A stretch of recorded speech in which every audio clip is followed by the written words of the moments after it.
people. This is Dumont. Transformers comic book issue number 25. This is going to be a good review. The cover. Let's go into the cover. It says Megatron's Last Stand. We see a battle-damaged Megatron.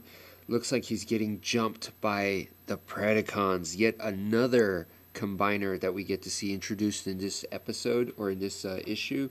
So we start off with basically a whole army of basically what looks to be like U.S. soldiers heading towards the Decepticon base, and they're getting ready to attack it. I'm just surprised that they don't just drop an A-bomb on there, you know. Anyway, at the same time, we see Shockwave and Soundwave working together, the two waves working together, and they make a really good team. Laserbeak informs them about the humans. In the meantime, Megatron is just sitting on his throne, which is just like a pile of junk cars. It forms like this seat, and almost like a couch potato seat, you know. And Megatron is just sitting there, and he looks very troubled. Kind of reminds me of Conan, you know, King Conan sitting there on his throne with a troubled brow. I get this kind of image, but basically he's really concerned about the Optimus Prime, where he defeated him last episode. He's just kind of like, I didn't feel it. I wanted my hands wrapped around his smooth steel skin is the way he describes it. And because he didn't really get to feel it, really get to kill him, he just suspects that there's something wrong, that Prime is still alive. So, Megatron starts to go berserk, basically. And he's like telling everyone, it's like, do any of you have a problem with me type thing? And everyone's like freaked out, and they're like, look, humans are invading us, and we're supposed to be doing something with this hydrothermo, whatever thing it was called. And Megatron, all he can think about is Prime. So everyone's like worried, and plus Megatron's not that popular. It seems like, they hate him because he's such a tyrant. And Shockwave's there too, and Shockwave's like, Megatron, and Megatron's like, do you want to challenge me again? This time I'm gonna not only put you in your place, I'm gonna kill you this time. And he goes crazy, and he goes outside by himself. He doesn't take them out, but he discourages the U.S. soldiers enough that they just go back single-handedly. All right, he's totally crazy. So very much shades of Galvatron going on here.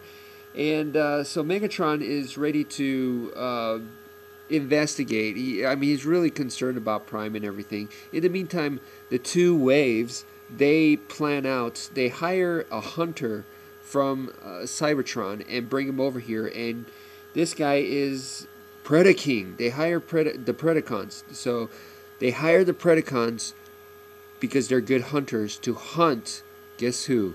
Megatron. Yes. And so Megatron is there walking around, and he sees like a convoy truck.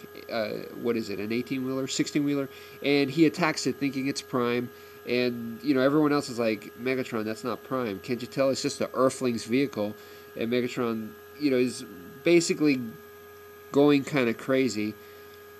So right at this point, Shockwave sends the Predacons, and the Predacons actually have this Autobot symbol. They're Decepticons, but they have this fake Autobot symbol to further confuse Megatron. And they attack him, and they do a really good job. They're like really busting him up. But Megatron is also fighting back really hard. So, it's, 6 against 1? I don't know how many for the Predacons, but, they're tearing him up. But he's still very, very in-game fighting back. It's an awesome match.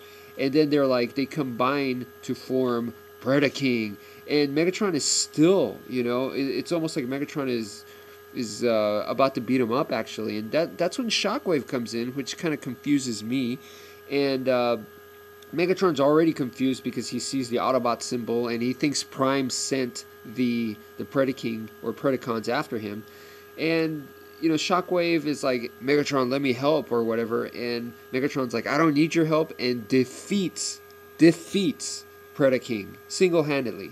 Okay, And at this point, Megatron is talking to Shockwave and telling Shockwave, that I thought it was Prime that sent him, but now I know it's not. And then they find out that there is this disc inside, and this disc inside of Predaking, and the disc reveals that Shockwave and Soundwave had, it reveals Shockwave had planned this attack on Megatron, and Megatron's like, I'm gonna kill you, Shockwave.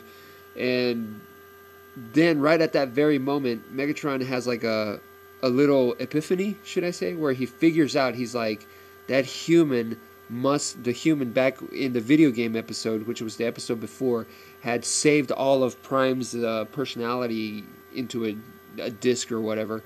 So Prime is still alive. And he freaks out. He's on the bridge that sends stuff from Cybertron to Earth. He's on the bridge, and he starts blasting his fusion cannon, and it explodes. And they're like, he blew up the space bridge and himself with it. Congratulations, Shockwave, or should I say Commander Shockwave. You did it. You destroyed Megatron. And then he goes, correction, I did not destroy Megatron. A memory did. It all sounds cool, but it doesn't really make sense to me. Did Shockwave plan that he was going to be on the space bridge and Megatron was going to start blasting just randomly?